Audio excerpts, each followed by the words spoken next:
It was around 11:30 p.m. when I decided to order pizza. I'd had a long day at work, and Domino's was one of the only places still delivering that late. I placed the order through the app like always, and it said it would take about 30 minutes.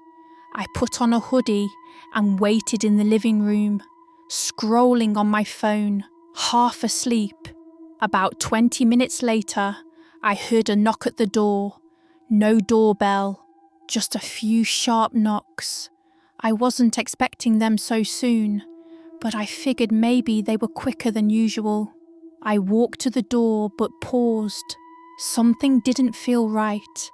Usually, Domino's sends a text when the driver is outside. I checked my phone. No text. No call either.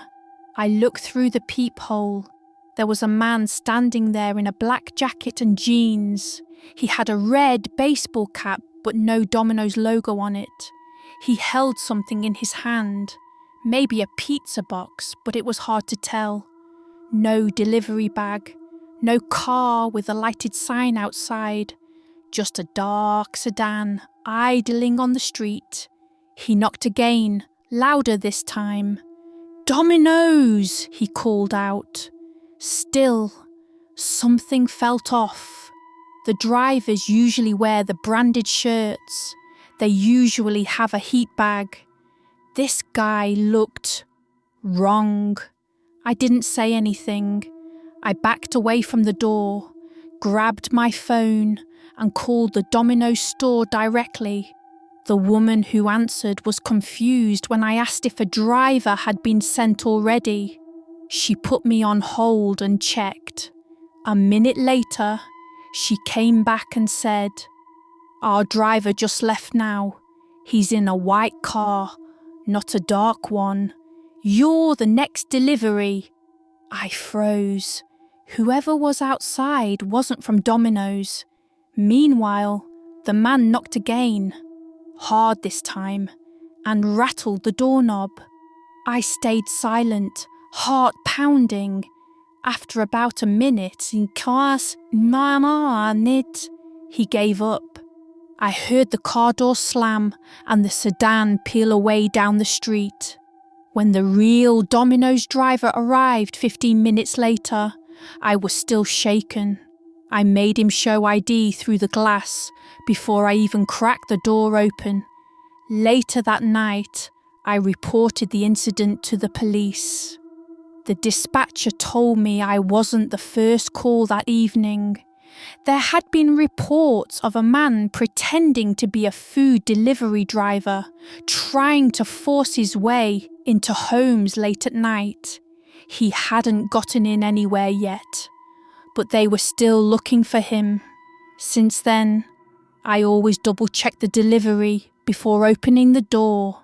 I check for uniform, proper car, confirmation texts, everything. I never thought twice about it before, but now I know better, because sometimes the person knocking at your door isn't there to bring you food. They're there for something much worse. I worked at a Domino's during college, mostly evening shifts. It wasn't glamorous, but the tips were decent, and it fit around my class schedule. Most nights were uneventful. We cleaned up, closed the store, and went home. But there was one night I still can't forget. It started with a feeling. Around 10:30 p.m, as we were wiping down counters and stacking boxes, I noticed a car parked across the street. It wasn't in the lot. It wasn't waiting for an order. It just sat there, engine running, headlights off. At first, I didn't think much of it. Plenty of people pulled over to text or make a call. But when we flipped off the open sign and started shutting down the ovens, the car was still there. I caught glimpses of it every time I walked past the windows.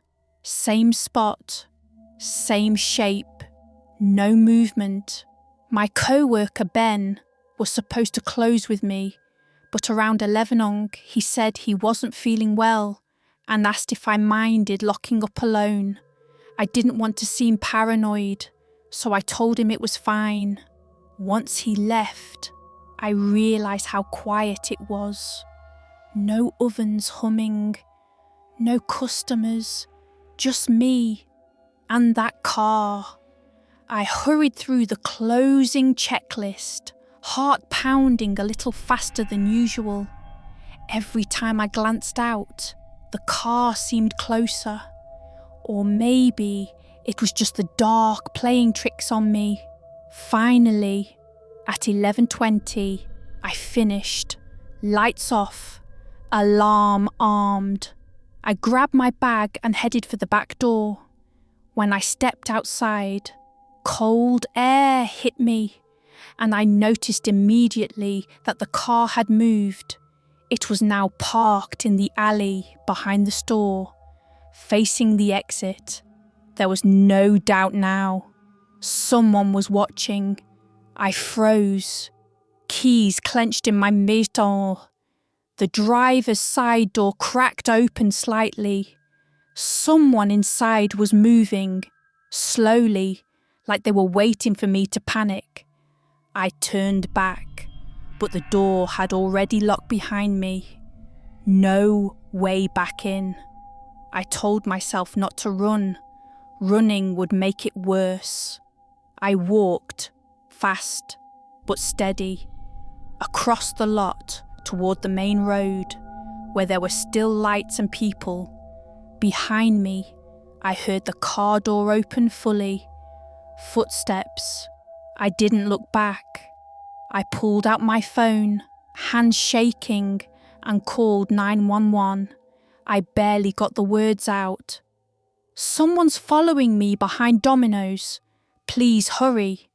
The dispatcher stayed on the line as I crossed into a gas station lit up like Christmas. When I looked back, the car was gone. Police arrived a few minutes later. I gave a shaky description.